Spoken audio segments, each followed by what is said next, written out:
3 years ago today, on August the 30th, 2021, the final American soldier boarded an aircraft at Kabul International Airport and left in what was the final departure for the U.S. Armed Forces after 20 years of disastrous war.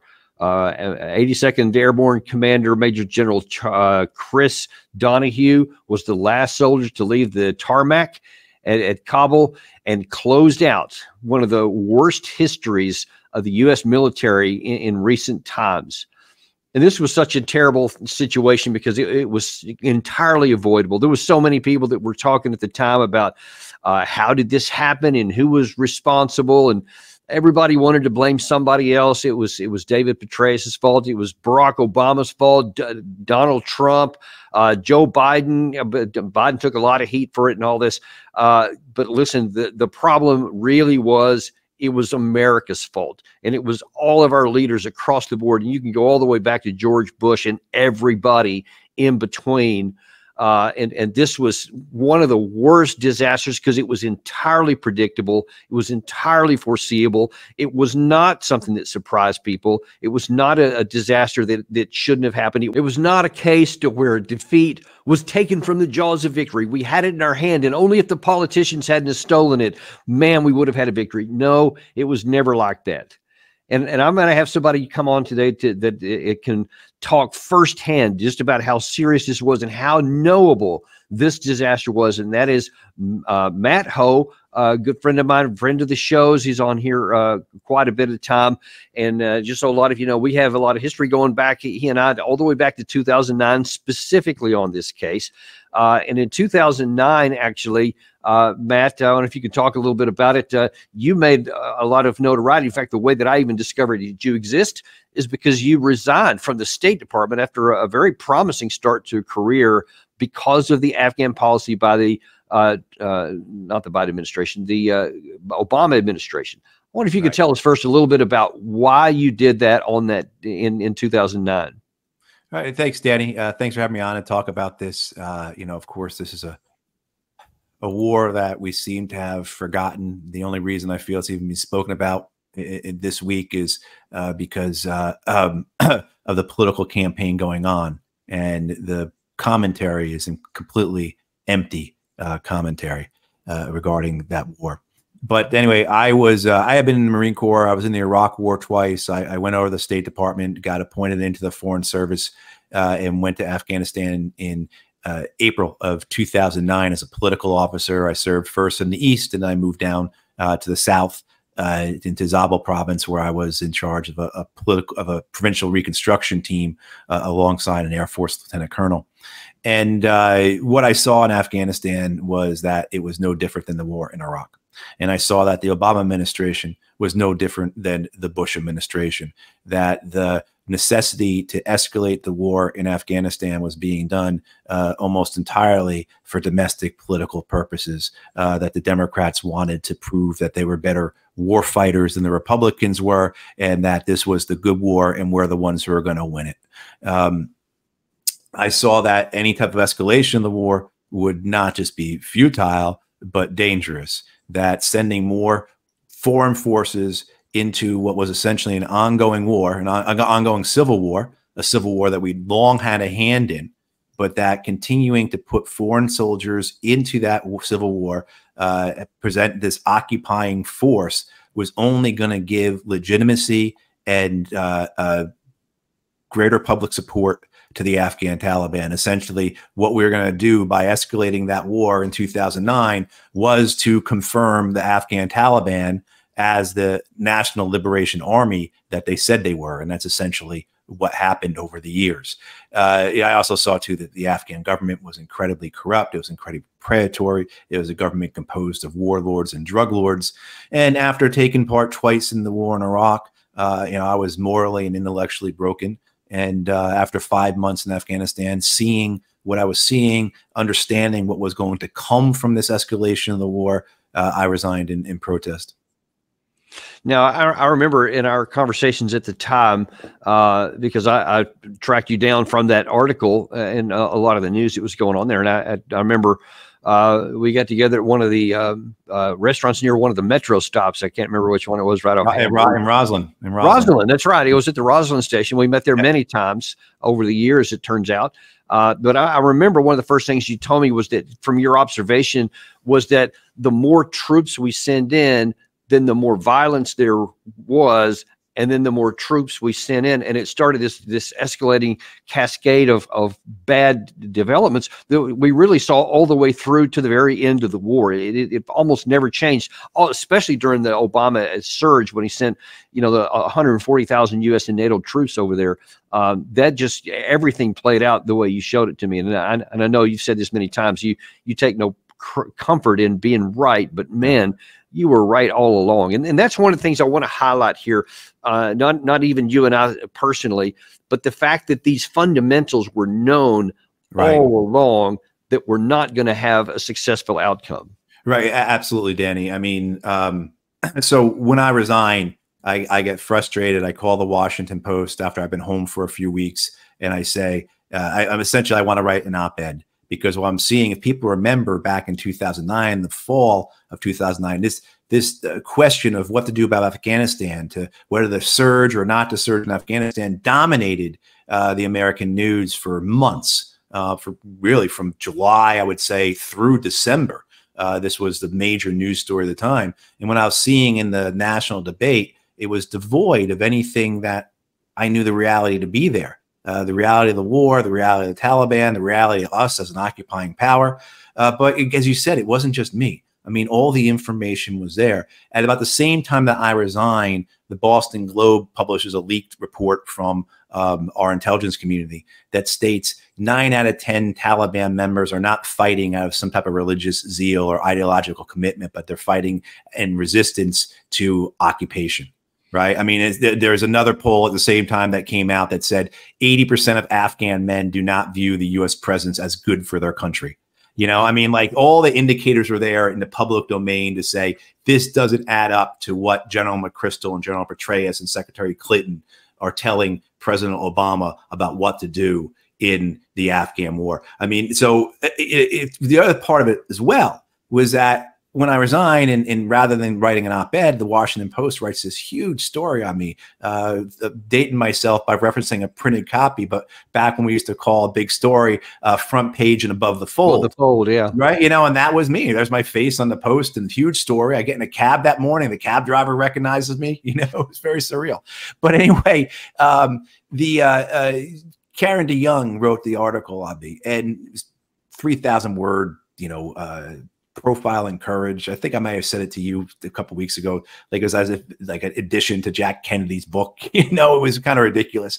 But when I asked Karen, I said, why did you write this big story on me like this? Why did you expend so much capital on me? Karen said, because, when I asked about what we were saying in your resignation letter, why this escalation won't work, why we need to get out of the war, etc. When I asked people at the State Department, at the CIA, at the National Security Council, at the Pentagon about this, she said, everyone agreed with you. And that's what I found throughout that time, was when I resigned and my letter went through the embassy and then went back to Washington, D.C. It was people were in agreement with me. My counterparts who were in similar provinces in Afghanistan, so very violent provinces, they were wholeheartedly agree with me. The embassy staff was in agreement with me. Carl Eichenberry, who was the ambassador to Afghanistan at the time, who had been formerly a 3-star general in command of the war in Afghanistan, he told me, if you stay here and keep working with me, I will write a foreword for your resignation letter. That's how much I believe in what you're saying, but we need people who are going to think like you're thinking and say what you're saying here. Same thing. I came home. I had to go see Richard Holbrooke, who at that point was a special representative for Afghanistan, Pakistan, direct line to the president. And, I had to go see him. I had to go up to the Waldorf, and I go up to the Waldorf in New York. It was during the UN General Assembly. I go into his suite at the Waldorf. Who's standing there? It's Sherrod Coper-Coles, who was Holbrooke's British counterpart. Coper-Coles had years of experience in Afghanistan. Coper-Coles said, oh, you're the guy who wrote that letter. I completely agree with you. And then I went and saw Holbrooke, and Holbrooke said, I agree with 95% of what you wrote. The other 5% really doesn't matter. Yeah, I mean, so like there was this consensus that this war was unwinnable, that this was a fool's errand. As the great Scott Horton wrote his book and titled it that way, you know, Fool's Errand. And it was. And it just was maddening and infuriating that this was clear to anyone who took more than a few minutes to get past the propaganda, that this thing was unwinnable and futile and was dangerous in the way it would explode. It could potentially explode the support for the Taliban in Afghanistan, and it certainly did. So, I mean, it was looking back, and then of course 5 years ago in 2019. We had the Pentagon papers, the Afghan papers get published by the Washington Post, which just showed the clear evidence of the United States government effort to lie about the war in Afghanistan. It's essentially what happened, just year upon year, official after official, general after general, lying about the war in Afghanistan, saying how the war in Afghanistan was making progress, just some more time, we just need to persevere, and, things we've turned a corner, all the same phrases. I'd be remiss if I didn't also make a point about you as well, Danny, in the sense that you resign, or no, you didn't resign, you go to Congress in January 2012 after spending a year in Afghanistan. And your role in Afghanistan was one where you went around the country. You had a really interesting billet there where you talked to everyone from the grunts out on patrols. You go out with them, and then you'd be in the battalion, the brigade, the division level headquarters. You'd be back at ISAF headquarters. You had a view of the Afghan war, which very few people ever had in the way that you did, in terms of the prevalence of what you saw.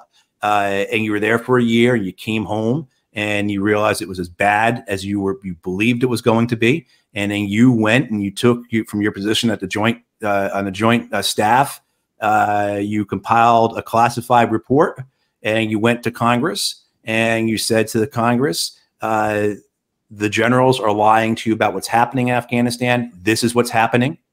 And 5 members of Congress read your report. The New York Times wrote a front page story about you doing this. How many times after that did the New York Times ever call you? And everything you said in that report was true. Everything you said in that report came to pass. Everything that we've now seen, either because of the work of journalists or because we can read these Afghan papers, we know that what you did, Danny, in 2012 was to try and sound the alarm and tell Congress the generals are lying about you. This Afghan war, we are continuing to lose it. We're not making progress, and nothing was done. And I also want to say for people, when I resigned, I was a 36-year-old single guy, plenty of money in the bank. No big deal for me to quit and move on. Danny, you weren't even at full retirement yet, and you had 2 kids. So you really did jeopardize your career by doing this. And so, what you did, in 2012, an absolute hero. And I know what motivated you. One, you didn't want to see this war continue. You didn't want to see your country fail. But I know what really motivated was the fact that you would go out on these patrols with these kids in Afghanistan, and then they get their legs blown off. They get their balls blown off. They die. And what was it for? And meanwhile, their generals are lying about what's going on there. And that actually is what got me. That when men that I had met were subsequently killed, I say men, they were kids. I mean, kids, it was a couple of specialists, and for no good reason. Then I saw that the generals lied about what had happened and made it out to just be some heroic battle that really helped the war and all this stuff. And I said, that's complete nonsense. There was no truth to it. He knew there was no truth to it. And that's kind of what undergirded our entire war here. And Matt, we see so many times that is the same mentality that has just perpetuated the upper echelons and continues to this day, whether you're talking about what's going on in the Middle East, what's going on in the Russia-Ukraine war with our activities there. It's now just become inculcated in the culture that the senior leaders will say whatever they want, whatever they think they need to in order to get the outcome they prefer, irrespective of whether it's accurate or not. And they know it's not in many cases.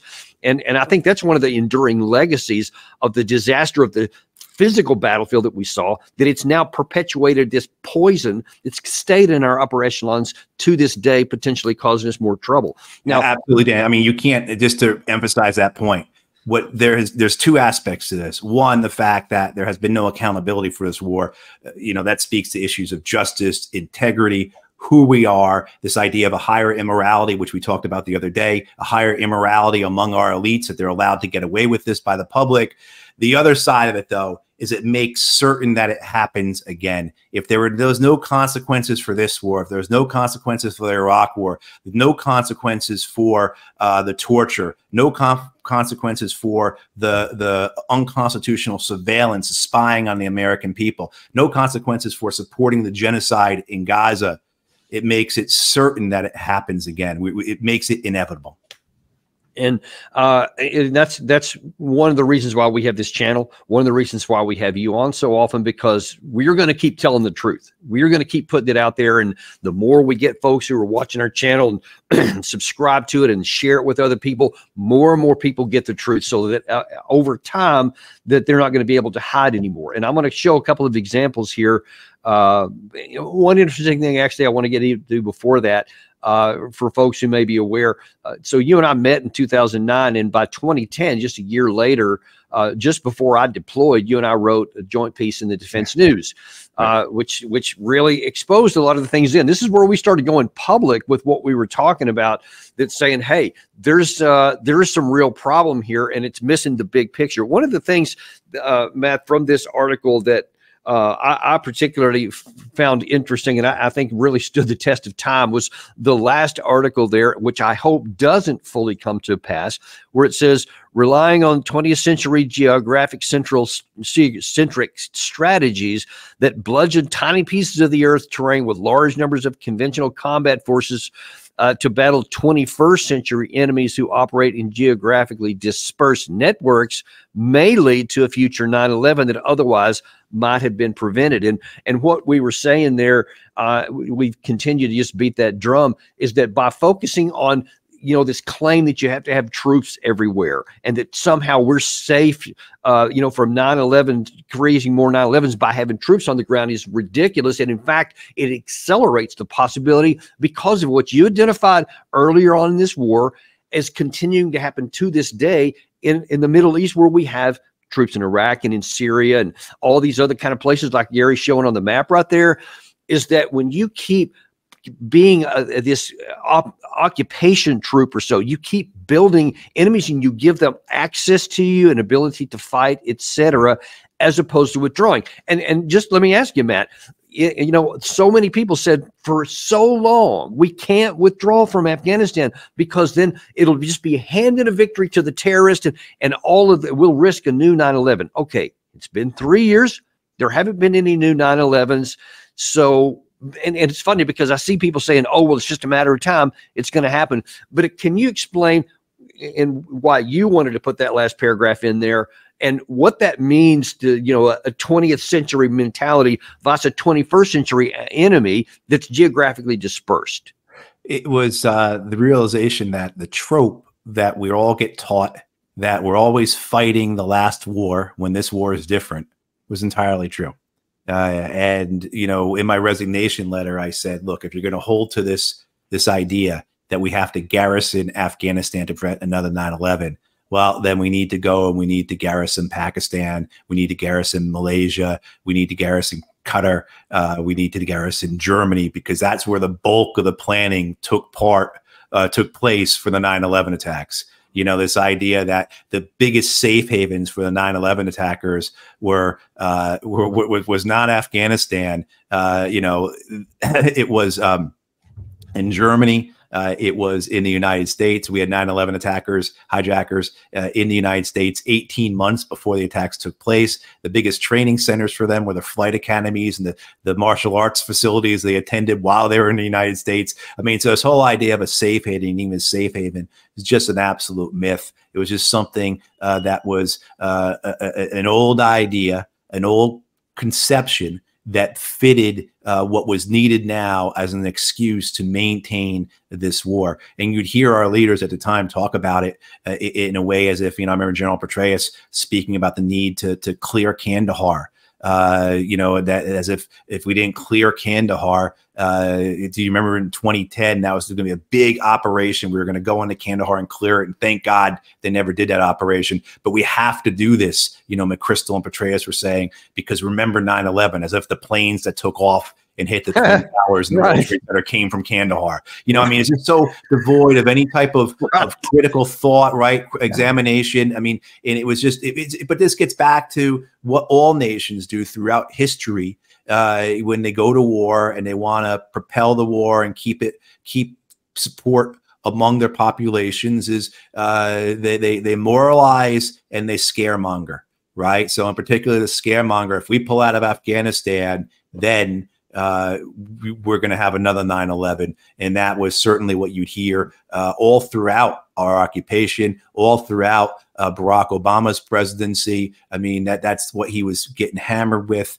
you know, in when Barack Obama, and I recommend people read Obama's Wars by Bob Woodward. Really excellent detailing of the debate that went into Obama's second part, his secondary escalation of the war. Because you have to remember, by the time the fall of 2009 comes around, Barack Obama has sent almost 40,000 American troops to Afghanistan.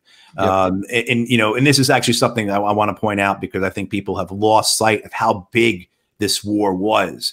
When Barack Obama comes into office, we have about 30,000 U.S. troops in Afghanistan, about equivalent number of contractors, and about 15 or 20,000 NATO troops in Afghanistan. Within 18 months of his being in office, there's 100,000 American troops in Afghanistan, 100,000 contractors, and 40,000 NATO troops. Basically, a 250,000 man army by the summer of 2010 in Afghanistan. Right. I mean, so this was massive. People forget how big this was. Our appropriations by the Congress every year were between $100 and $120 billion a year for this war. This is how big this war was. So what happens, what you see is that, like, as detailed in Obama's wars, is that the president is really put into a corner.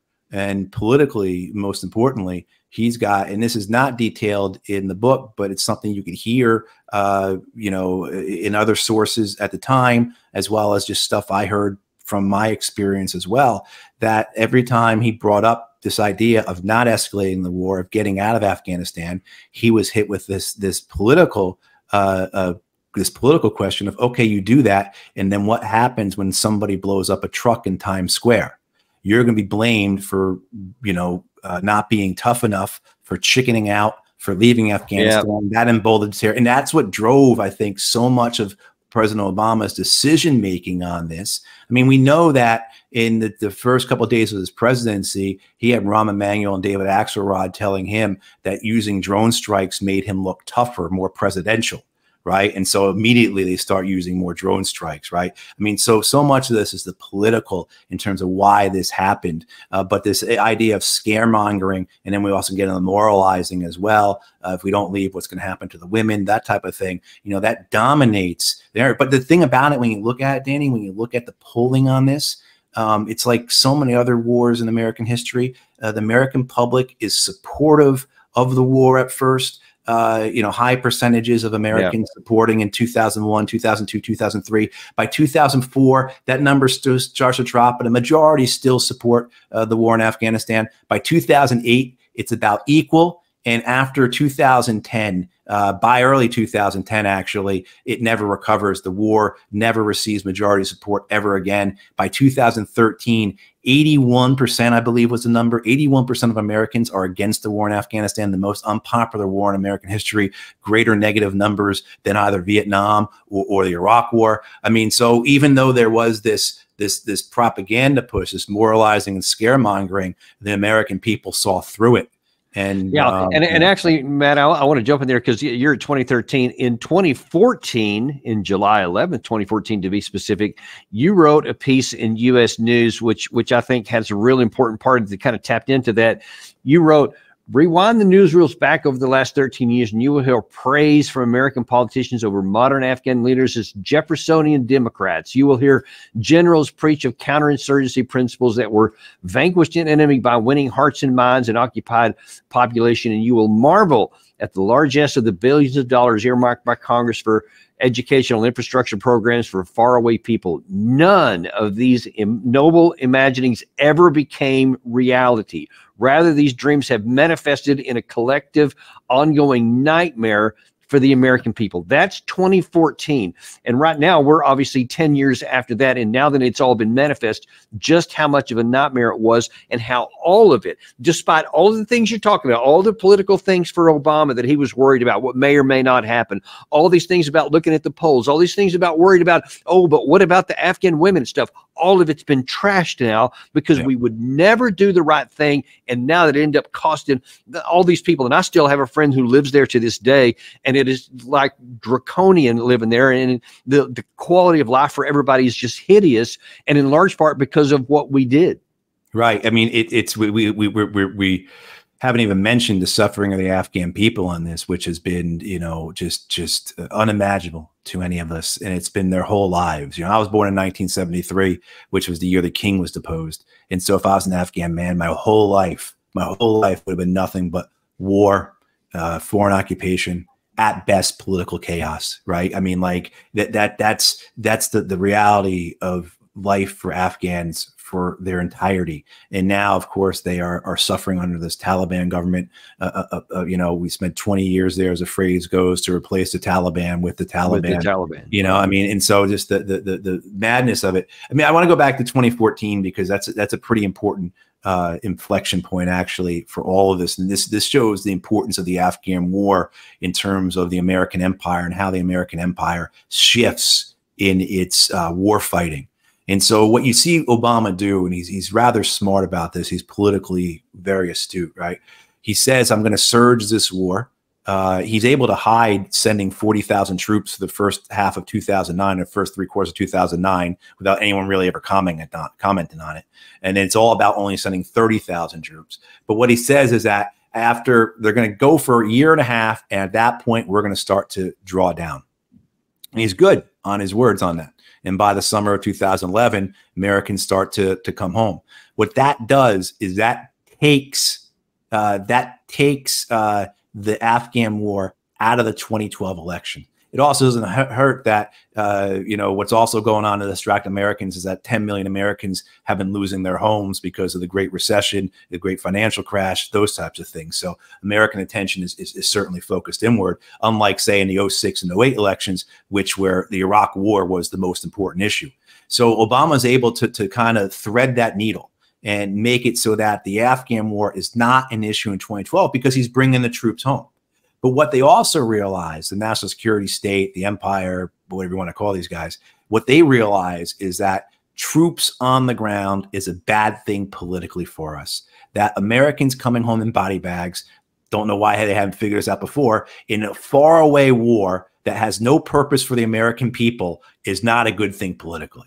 And so what you then see is at the same time that this has happened in 2014, go back a few years earlier because this shift has already started, is the United States is no longer going to put forces on the ground in any number where there's going to be any type of significant casualties. They're going to use special operations and CIA forces. They're going to use proxies. They're going to use contractors. They're going to use drones, things that inherently are classified, so you can't talk about them, right? We're going to hide these wars, and we're going to get other people's kids killed rather than our own to advance our interests. We've got plenty of money. If that's all it takes to get these proxies going, we've got it. And you see that happen essentially in Libya and most especially in Syria, you know, in terms of Operation Timber Sycamore and the goal of the Obama administration to bring down the Assad government, you know, and having that role that they had in that awful, awful civil war. So, I mean, it's important to look at how Obama played all of this out and how he was politically astute. But if anything, that should make people even more furious because it shows that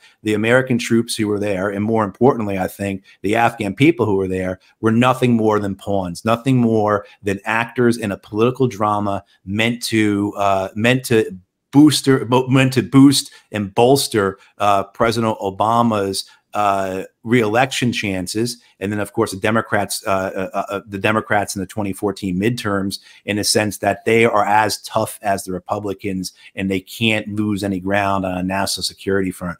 And this really is something that's so important to them because of what we saw happen in the previous decade, how the Republicans did so well in the years after 9/11 because they were portrayed as being more trustworthy to handle national security than Democrats were. Then, of course, the Iraq War happens and the Democrats capitalize on that. And then, this is the whole idea, again, as I said earlier, of surging in Afghanistan is to show that we are better warriors, that we can protect this country better, that we're tougher. Yeah. But, Matt, let me pick it up from there, too. So now, you just described how it transitioned throughout the Obama administration, and he's trying to be politically astute for his near-term help. But what he inadvertently did was lay the foundation for the defeat of Hillary Clinton in 2016. Right. So just 2 years later, because Trump is now running on basically an anti-war campaign, definitely an anti-Ukraine war, saying this is dumb. We shouldn't have ever been there. We shouldn't have ever stayed. And I'm going to get us out if we get in, whatever, which is kind of ironic because that's what Obama ran on against Bush to get us out of Iraq, the dumb war. And in an analysis of the 2016 election, where the casualties were for the Americans that suffered that, may have been the tipping point in a very close race otherwise that tipped it over to Trump because he was against what Hillary Clinton seemed to be for. Now then, so Trump enters in saying that he wants to get us out of the Afghan war. He's going to end up taking us out of it. That's what he claimed. And then he makes a momentous error, one of many, I'll say, in the national security area where he hires H.R. McMaster as his national security advisor. Now, just recently, McMaster was interviewed. They were asked on some of this new book that he writes where he's telling. Now, he's about to tell you here what he thought Trump was doing good in 2017. So the first year that he's actually in office. And then watch how it transitioned and what HR does about it. Watch this.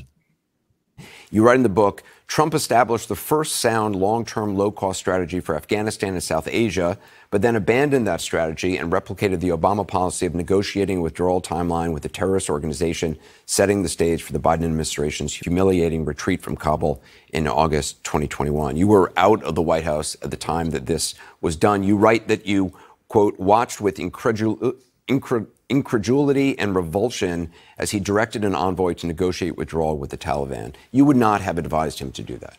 Absolutely. And I advised him to do quite the opposite of that in the run-up to what was his decision in August of 2017. And I tell that story in detail in the book about how really Trump made a tough decision and made, I think, what was the best available decision and put into place in 2017 the first sustainable reasoned approach to Afghanistan. The war by that point had not been a 16-year war. It had been a one-year war fought 16 times over. But, Anderson, he couldn't stick with the decision. He didn't stick with the decision. And I think people were in his ear and manipulated him into, with these mantras of, end the endless wars and Afghanistan's a graveyard of empires and so forth.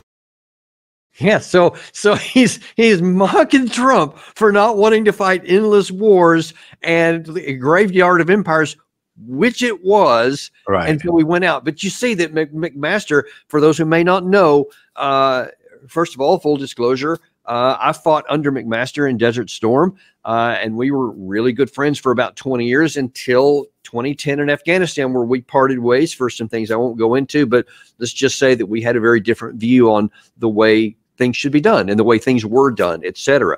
But one of the things that he said when he came out here and while he was in the White House was that he said we should go after the Korea model. We should never leave. We should keep troops there forever. So when Trump didn't want to keep things there forever, instead of, saying you're the president, you make the call and we'll just execute, he's saying, well, somebody must have been talking in his ear because now he doesn't want to stay forever. And so he left. And that, the other real architect of all this disaster is David Petraeus, who unfortunately I couldn't find the clip here. I'd seen it before about 3 or 4 months ago, lamented openly that he was not for the withdrawal. He does not want the so-called forever wars. We should have still stayed there and literally stayed there forever. These people cannot see any other way than military has to be the answer for everything forever.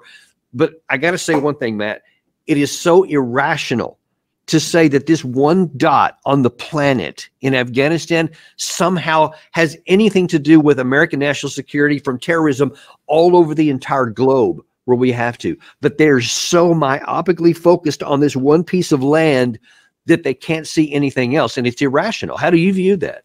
It is. That's exactly the case. This idea that these attacks are tied to a geographic location where we know that hasn't been the case, and that the way that the ideology spreads is by the myth of that history of fighting against the Crusaders being proven true, or being at least given some validity by the presence of foreign forces in Muslim countries doing horrible things. I mean, but yeah, I mean, looking at a guy like McMaster, you know, just the ease at which these people lie. This is all, I think, maybe he does have that ideological conviction on this, but also too, I think a lot of it is preserve their legacy. I mean, this notion that what they were doing in 2017 was different than what had been done before, and that was the first. I mean, that's just such nonsense. It's such a lie. I mean, it just in the Trump's credit, and I can't believe I use words. I'm using words like that, but to Trump's credit, he actually did give his generals, he did give his people a chance to win in Afghanistan. They came in. It wasn't just McMaster. You got to remember, Donald Trump put James Mattis in charge of the Pentagon. He had John Kelly as his chief of staff. So he gave them the opportunity to win the war because they said they could do it. And of course they couldn't do it. But they just want this thing to go on because to them, I guess their legacy is the most important thing. And, you know, they don't ever want to have to be in a position where they have to lie like they're doing now. And that's, of course, what they're doing. They're lying about what occurred in order to make it seem as if it wasn't their fault, or that they were stabbed in the back. There was some form of betrayal. Things were going well there. And we know that's not the case. We know they've been lying about this war essentially since its inception. I mean, one of the great grand lies of the war, of course, is what happens to former NFL player Pat Tillman. You know, early on when he's killed by friendly fire, and they eulogize him, and they valorize him, and they cover that up and they lie about it. And, you know, who was the person who was very much involved in that lie? Stan McChrystal, right? I mean, so like you just see the same characters run throughout the history of this war. And let me throw one more at you there. Who's fitting this? There's obviously a constellation of stars we could go, but I want to talk just for a real brief second on General Allen, because General Allen, when he left in 2013, famously said, "Folks, this is winning. This is what winning looks like," in 2013. So 1 year after I had published my piece there, where I exposed how we were not winning, that we were losing, that everything that we were being told was a lie, he says a single year later that this is winning. We won. We should not shy from saying so. That's what he said in his change of command ceremony. Well, then I think a month later, he goes to, I think it was the Heritage Foundation, to give a speech, and he was asked, "Hey, what was one of the great things about this war that you've come out with during your tenure?" Watch this one. I wondered if we could begin by just talking a little bit about 2 or 3 of the biggest positive developments that you saw on your watch. Well, I think the coherence of the organization of the ANSF, from where I found it when I arrived in the summer of 2011 to where it is today, has really been dramatic. Dramatic. So ANSF is the Afghan National Security Forces, the military for Afghanistan. So here he is bragging on the dramatic improvement of where the ANSF was. And let me remind people that when all this fiction came apart, and when it collapsed in 2021, not even 7 years hence from the time that he's making there, it was the ANSF that dissolved.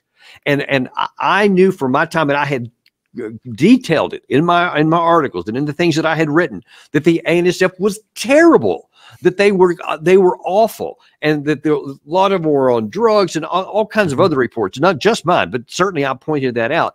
But now here he's telling everybody that they're great. And now that when they dissolve and they fall apart at the first chance they get, because as soon as they don't have American gunships over their back, they just quit, make deals with the Taliban, and roll out of town. Nobody ever goes back and asks these people, hey, you said this here, and you said some pretty boisterous things that we had won, and yet the minute that we withdraw, they collapse. How is that? I know it's been that case. I remember writing in 2010 where I went back and I found statements from every commanding general in Afghanistan from 01 to 10, through Stan McChrystal, saying essentially the same thing.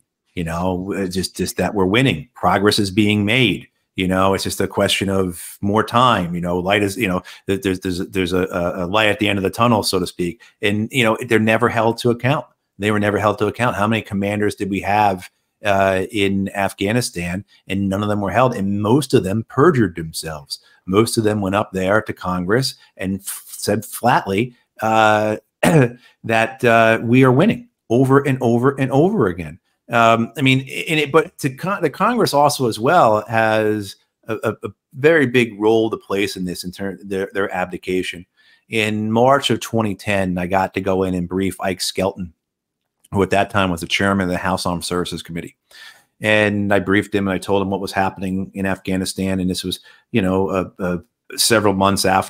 a few months after Barack Obama's big speech at West Point in 2009, announcing the surge. And at this point, Operation Mashtarak, which launched off the surge, this big event in Helmand province, had been taking place, and particularly in this one town of Marja. And I went in there and I spoke to Chairman Skelton. And at the end of the briefing, my briefing to him, he said, "Thank you very much for coming in. I've never had anyone come in my office and give me a negative briefing on Afghanistan." Right. And this was 2010. We had been there for 8.5 years. And the chair of the House and Armed Services Committee is telling me that he's never heard a negative briefing about the war in Afghanistan. I mean, like that was the reality of Washington, D.C. And I can tell you a dozen other stories like that. The reality that this fiction was allowed to for no other reason I can explain other than go along and get along. Right. I had a friend who was the political advisor to NATO, so the State Department officer assigned to Brussels. And he said that when Stan McChrystal's plan for escalating the war went through Brussels, nobody agreed with it. No one thought it had a chance to work. But when it came time to initial it, and send it on to the next person, everyone initialed it, everyone sent it on, everyone gave a thumbs up to it. So it was just a culture that existed within both our political and our military and our intelligence community that just, was corrupt, with no other word, for reasons of institutional or personal legacy, ambition, what have you. And nothing changed either. So it's not like we're looking back on this and saying that, okay, that was a moment in time and then these things happened and it got better. No, absolutely not. Yeah. If anything, our the culture within our political, military, intelligence communities is worse than it was, a decade and a half ago. Yeah, and let me just kind of highlight here that it never got better. In fact, it did continue to get worse all the way up to the end game, and I want to talk about that for a second here, because August the 29th. Or August the 30th, I'm sorry, of 2021 is when the final, soldier left, and we pulled up the pitch and left. But this had started, the end had started when Trump, against all of the people who want to keep the forever wars, finally at least made a deal that said by May the 31st of 2021, is that we would have the war would come to an end and the United States would withdraw. Now that set in motion, Trump got all kinds of heat for this. And I don't want to get into the details too much of it or the pros and cons with it, but he made a deal with the Taliban in 2020 that said, you don't kill any more Americans, then we're not going to go after you, and then we'll leave by this date. And so that gave the the Afghan ANSF, Ashraf Ghani, and all these people plenty of time to get their house in order that they're going to be in charge for, because all these generals for 2 decades have been telling us how the ANSF was getting better. You saw General Allen right there say, yeah, that they're remarkable and how far that they're making progress, et cetera. So they should eventually be able to stand on their own after all these time, 2 decades. That's what they're supposed to be able to do, to stand up so that they can handle it on their own. So now then we have a time period that's going to go on. But instead of the Pentagon saying, okay, yes, sir, Mr. President, you have committed the United States to this. It is an actual agreement signed by the president, signed by the Taliban, and we're going to be getting out on that day by the commander in chief. And instead, they slow rolled everything. And then they, instead of saying we're going to go to zero before Trump left office, which was his original plan, they said, we'll keep it at 2,500. We'll allow it to stay a little bit longer. And then they took no action at all to ramp things down. Any military action says, all right, here's the end date when this thing has to be executed. So then you have a series of milestones all the way through to make sure that you're progressing down so that at the end you're done. Self-evident, self-evident. That's what you're supposed to do. The Pentagon exclusively did not do any of it. So they didn't want to leave. Milley himself didn't want to leave. Now then, so we know that all the chaos that happened, the 13 Americans that were killed at Abbey Gate in Kabul during this very, very chaotic situation because of the Taliban did move in, the ANSF didn't stand, everything did fall apart, and now then we're escaping basically under the watch of the Taliban. We have to hope that they don't shoot us in Kabul while we're leaving. We made a deal, they didn't. But ISIS blew up that gate. That's what happened with that. And then who can forget these iconic pictures here of our shame when people are trying to get on the plane and some actually fell off the wheels when the thing's trying to escape, etc. So now then, after the fact, everybody's looking for somebody to blame. And in March 19th of this year, there was a testimony in Capitol Hill to where the now former chairman of the Joint Chiefs of Staff, Mark Milley, is going on there and is asked about what happened because he was in charge during a lot of this stuff. Now, in this clip that you're about to see here, he goes on and I think tries to take the tough stance that I told them the truth. I told them what was going on here, but they didn't listen to me. Watch this.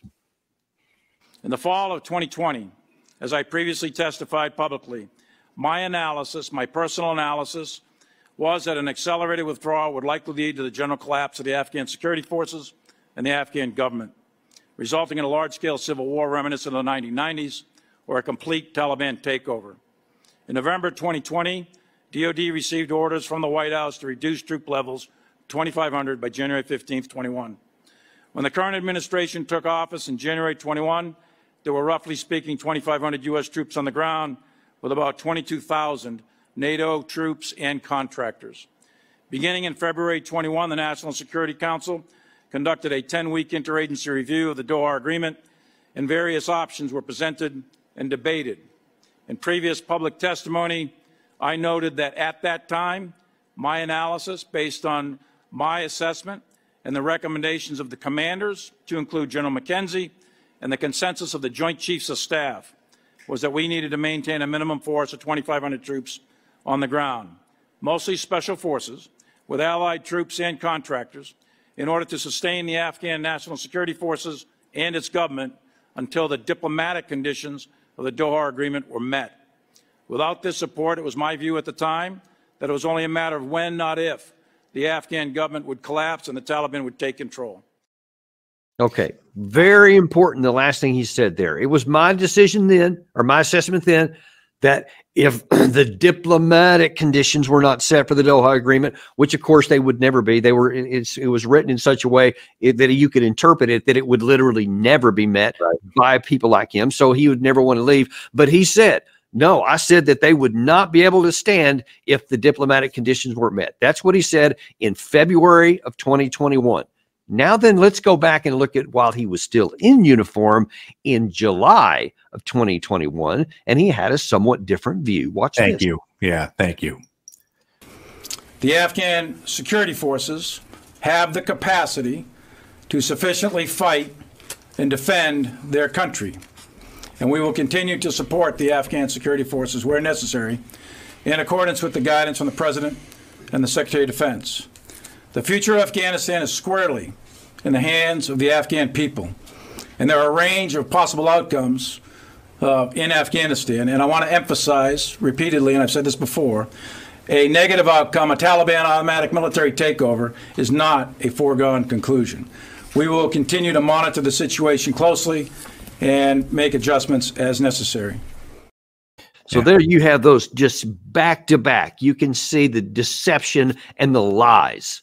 So either he was lying in July 2021, or he was lying in February 2021, or he was lying there in March of this year. Don't know which one, but they are mutually exclusive. They can't all be true. And people wonder why we don't have trust in our government when you have the senior officials flat out lying there. You see it. It's juxtaposed. It cannot be any other way. One of those times he's telling a lie. I don't know which it is, but I know that the net is we can't have any trust in our government. And this is what happens when we do that. Right. I mean, he should be in Fort Leavenworth. He really should be. I mean, for what he did, his role in this, and then his lying to exonerate himself. I mean, this is why this will happen again, because the generals who are coming up behind him see how he was able to act, see what he was able to get away with. And now he's, working for a big investment bank, getting $75,000 a speech, wearing $4,000 suits, right? There is a compensation to the lies that is just too good for these psychopaths in uniform to, not take. I want to go back to what you were saying before about how the Pentagon slow rolled it, didn't do anything to prepare for the departure from Afghanistan, ignored the president, so forth. This idea that we are not leaving was something that the Americans were saying to their Afghan counterparts throughout 2020, through the election. The Americans in Afghanistan were convinced that when Joe Biden wins, he's going to change this, tear up the Doha Agreement. So don't worry about it. And that did a couple of different things. But one of the things is, when the Doha Agreement is signed in February 2020, it's an agreement between the Americans and the Afghan Taliban. And then what was supposed to happen next was an agreement between the Afghan Taliban and the Ghani government, the government in Kabul. And that never takes place. And you can point fingers at both sides, but you also have to look, the Taliban came to the table right away with us. The Taliban honored their parts of the agreement, and so it really was because the Afghan government didn't think they had to negotiate, because they just thought they had to wait out Donald Trump. And then Joe Biden will come in and fix everything. When he comes in February 21 or so, when it's decided we're leaving, that's when the great panic starts to occur in Afghanistan. That's when the money stops flowing down. So what you had in Afghanistan was you had a security apparatus, a government that was basically a pyramid scheme. And it was in the sense that the money would come down and then it would be distributed to those below, everyone taking their cut. Well, if you are a part of this machine and you are afraid that the money is going to stop coming, are you going to pass any of it down? Are you only going to take your cut, or are you going to take it all? So by February 21, we start hearing, March 21, we start seeing reports about Afghan soldiers not getting paid, Afghan soldiers not getting resupplied with ammunition, Afghan soldiers not getting fed, because the money, that $300 million a day we were spending in Afghanistan, and people you heard me right, we spent $300 million a day in Afghanistan for 20 years.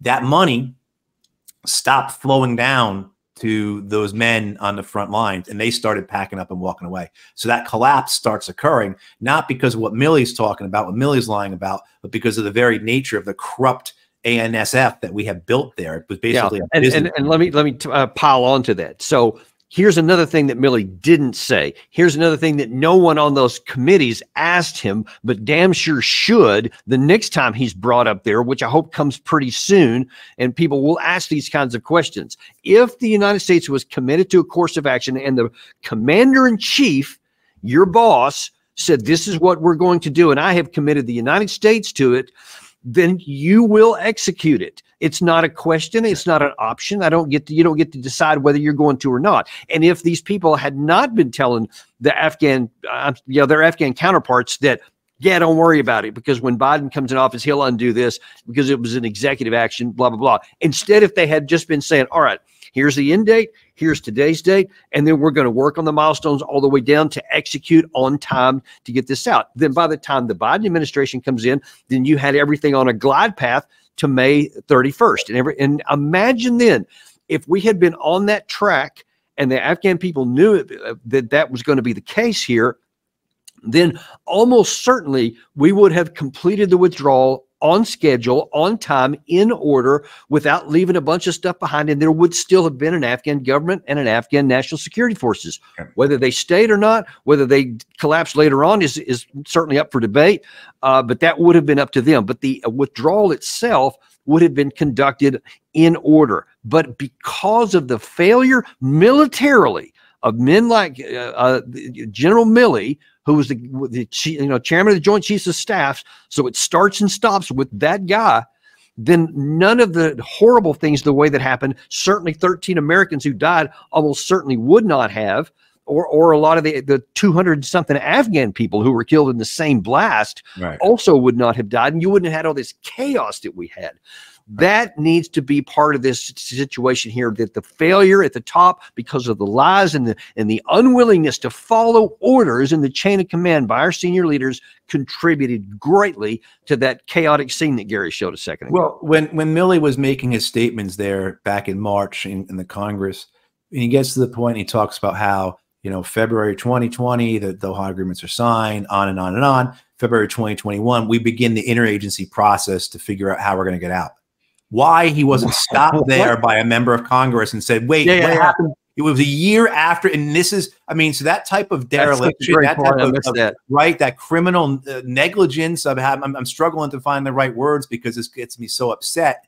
And the other aspect too, you see in this is you see this, I don't want to call it, it's not naivete, it's arrogance, that we don't have to worry about what the Afghan Taliban are going to do.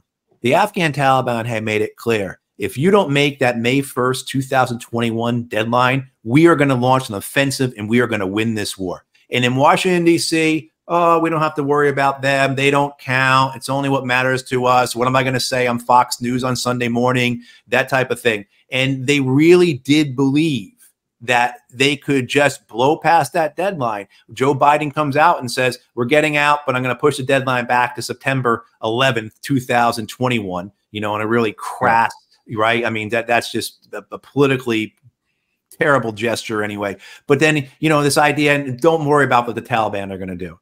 And one thing I think that our people in Washington, D.C. do not understand, they are political animals, American political animals, even our generals, and they see everything through an American political lens, and they just don't get that in other parts of the world, people mean what they say. And so when the Afghan Taliban said, if you do not get out by this date, we are going to launch our offensive. And they sure enough did. I think the speed of it surprised the Afghan Taliban themselves. I think a point I always want to make about their victory is the fact that it happened in a manner that took so many people by surprise. Because what you would think, if you were to put money on this before late spring, summer 21, you would have said the Taliban would have taken the provinces where they were strongest, where they had their traditional support in the Pashtun provinces in the south and in the east.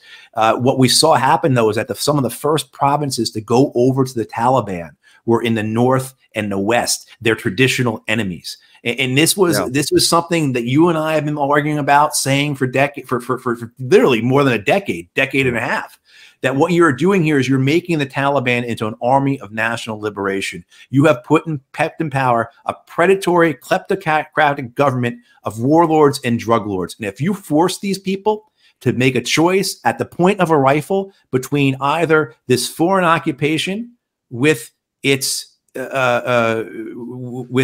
proxy or the Afghan Taliban, they are reluctantly, they're not happy about it, but they will pick the Afghan Taliban. And that's what we saw happen in spring and summer of 2021. People throughout Afghanistan step back and they say, you know what, we'd rather have the Taliban than this Afghan government. The predation of that government is something that I don't think people really understand, how bad it was, how awful a government we had put in power and kept in power. It was a government composed of warlords and drug lords. That's it. And Matt, I would be remiss if I didn't show this. I just feel like I have to.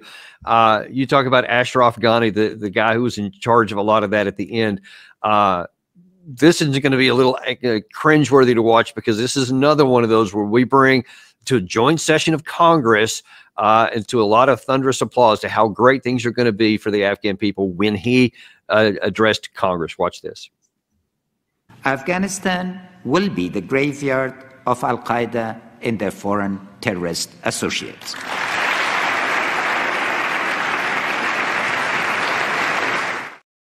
All those applause. Yeah, it's not going to be the graveyard of empires. It's going to be the graveyard of Al-Qaeda and Taliban, etc. And whose grave was it? I mean, it's so predictable, but it's so painful to watch. I actually had been asked to write an op-ed for Politico when he made that speech. And I spoke in the op-ed of how corrupt he was. And Politico refused to run the op-ed. Oh, I mean, so it wasn't just the members of Congress. It was our whole political establishment, our whole media establishment that was going along with this narrative.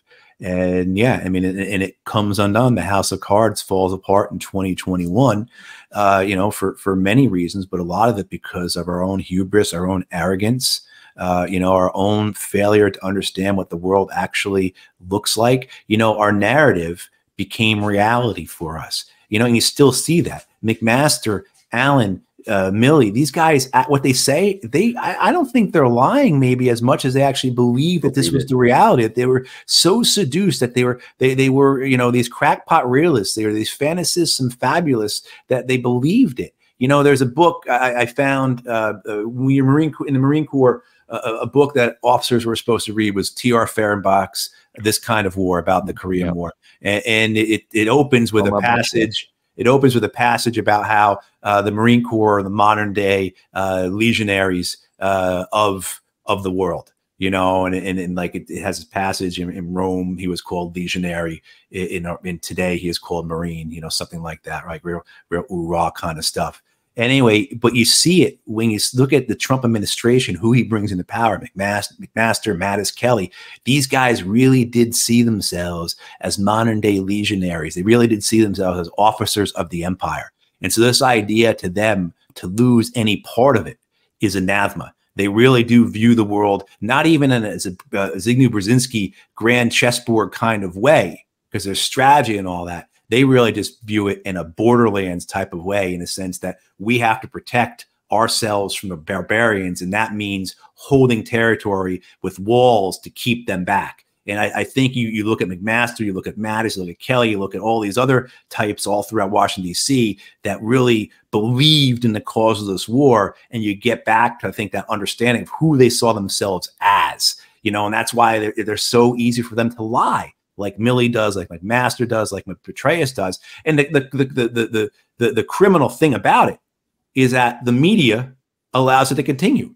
You know, at any point with that interview with McMaster, did Anderson Cooper stop him and say, what the hell are you talking about? Where was the progress? The Washington Post in 2019 published this huge, you know, expose of the lies of this war, how like it was just one big deliberate scam run by the American government's military to misinform and lie to the American people. You know, did Anderson, I mean, so it's on so many levels here. And then again, no accountability for it whatsoever. Well, yeah, not only no accountability. I mean, that whole interview was HR with his new book that he's selling days ago. So I'm sure that on this day and probably around it, and maybe even this weekend, there'll be other shows where he's on there, you know, hawking books and making money off of this stuff. Yeah, and it becomes the conventional wisdom, the narrative that victory was at hand, that Joe Biden betrayed us. I mean, it's the same thing that occurs in every war. I know. You're seeing it now with Ukraine. If you look at like publications like Politico, you will see these arguments being put forward that Joe Biden is betraying the Ukrainians. Joe Biden's legacy is going to be one of betrayal to the Ukrainians if he does not provide them Javelin missiles, or he doesn't allow us to fire ATACMS into, you know, Russian cities or something, or whatever. Yeah, exactly. I mean, like, you know, it's the same messaging. It's utilized over and over again because it's effective.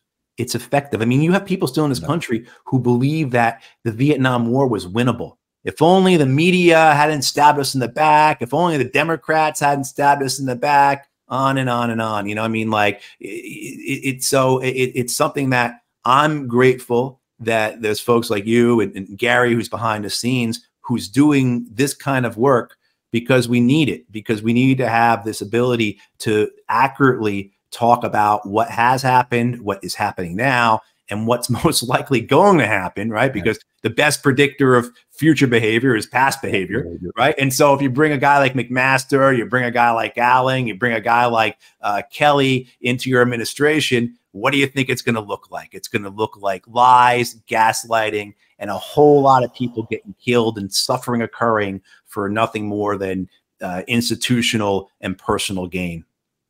And that's wraps up and sums it up really nicely. And that's what we have right now. And there's no evidence that anything, I mean, just look at Jack Keane, who's on all the time. David Petraeus is on all the time. David Petraeus, nobody was more wrong on Afghanistan than he was. Nobody was more wrong on the Russia-Ukraine war on as much as he was. You may recall, we've shown this clip several times on the show of before the 2023 summer offensive by the Ukraine side. He predicted that the Russian defenses would crumble, crack, and just fall apart, and that Ukraine would go all the way to the Azov coast. And he listed all these reasons why, which were all complete nonsense. None of it happened, and nobody put a mark in his face since that time and said, yeah, like you said back in May, how did that work out? And instead, they handed him a mic and say, what do you think is going to happen next? Yeah, going on. Two stories I want to tell, because it's just not these personalities, it's what surrounds them, and it's the actual system that reinforces his behavior that makes these types of wars inevitable, essentially, right? When I was leaving Afghanistan and people were having a fit about my resignation letter, and there were people who were, I mean, the stories I can tell about that, I told you about what Eikenberry said to me, but we had a deputy ambassador in Kabul. That's kind of an odd thing. But anyway, this guy, career Foreign Service guy, Ricky Ardeli, he became the ambassador to Turkey or something like that later on. He said to me, this is just one of many statements like that. He says, I agree with you. I got two kids who are, we're in Kabul. I got two kids who are military age, and there's no way I would let them serve here in Afghanistan, right? I mean, like, this is the deputy ambassador of the American embassy saying this in 2009 in Afghanistan. The other thing is I come home and I've got to go see Chuck Hagel, who, former senator, future secretary of defense. He's at Georgetown University. He's also, along with David Boren, who was also a senator, now the head of Oklahoma University, the co-chairs of the President's Intelligence Advisory Board. Both Hagel and Boren, I think, have been chairs of the Senate Intelligence Committees at some point. And so anyway, I've got to go and see these guys and testify to the President's Intelligence Advisory Board, essentially because Boren and Hagel want to know why what I'm hearing from you, Matt Ho, is the same that we hear at Georgetown and University of Oklahoma and other places from all these military officers who come through about the war in Afghanistan. You match up with what these captains and majors and colonels in our schools are telling us. And none of that matches up with what's going to the president's desk, right? I mean, so you had like this realization, this knowledge within the government, of course, that, look, what's going to the president's desk is BS. It's all meant to further the narrative, all meant to assure that the only thing the president can consider is to go along with the victory narrative. And of course, what comes from that, Hagel becomes Obama's Secretary of Defense. I mean, but you see it as well too. Go back to, was it 2015, where you have our current Secretary of Defense, Lloyd Austin, the head of Central Command at that time, 50 members of the 50 intelligence officers down at Central Command revolt, and they go to the IG and they say, General Austin is changing our intelligence. What General Austin is forwarding back on to Washington, D.C. is not the intelligence we are giving him about Syria, Iraq, Afghanistan, etc. And what happens to General Austin? Nothing. He becomes a board on the board of directors of Raytheon, and now he's a Secretary of Defense. Even though you have 50 intelligence officers on his staff who went to the IG and say General Austin is changing the intelligence before he sends it up to Washington, D.C. Right? I mean, like, that's just the system we have. And so, the point I was going to make was that when I went, General McChrystal was out of Kabul when I was resigning, and I wasn't going to stay and wait for him to come back. And I had to go over and talk to his staff, and his staff was just full of sycophants, These lieutenant colonels and Navy commanders, and they've got their tridents on, and they got their tabs and all that stuff, right? And they're just absolute sycophants. And so we talk about this, we go over it, you know, spend a whole day over there with these guys, you know, and they're arguing. I'd say this, they say that. Yeah, but almost always their argument came back to, well, if General McChrystal thought it was the right thing, then it would be the right thing. That was it. He surrounded himself just with men and some women who had no other interest other than to tell him he was right. You know, and how many, I mean, that was 2009. So we only had about, after Obama's escalation, I think at the time of Obama coming to office, there's 500 dead American kids over there. When he leaves, there's 2,500 and countless Afghans. Yeah. And wounded Americans and PTSD Americans and yeah. TBI Americans and all this kind of stuff. Right, exactly. Yeah. That's the cost of it. And, you know, I wish we had some power to change something. I think overall in time, maybe things like this where we're putting the truth out there and you can corroborate what we're saying with what actually happens. And you see over time, you see especially things that both Matt and I had written, you know, going back a decade and a half, a very consistent message that completely lines up with what actually happens, as opposed to these guys who are making millions of dollars on book sales and getting to be secretaries of defense, et cetera. As long as that keeps happening, we're going to, you said it, you're perfect yourself. This will keep happening because we've got a system that's going to ensure that it does. Right. But hey, listen, all we can do is what we can do, and we're going to keep doing it. We're going to keep telling the truth. We're going to keep putting these things out there. And if nothing else, we're going to hold people's feet to the fire. And especially if these things finally come back and really do bite us in the ass hard one day, and people finally want to know what was going on, there's a record out here of what was going on. And God willing, that at that time, maybe we can start making some difference. But all it's necessary is to have a foundation for this, and that's what we're going to keep doing. Thanks for coming on today, Matt. Thanks for this crystal clear truth about what's really going on and what's at stake and how this stuff keeps working. Knowledge is power, and we've now given some more knowledge and some more power to our audience. So we appreciate you guys. Ask you to do something with this. Tag this to somebody else, share it with whoever you want, but let's get this word out there so that this can't stay in the shadows any longer. Thank you very much for all of you, and thanks for watching today. We'll see you on the next episode of Daniel Davis Deep Dive.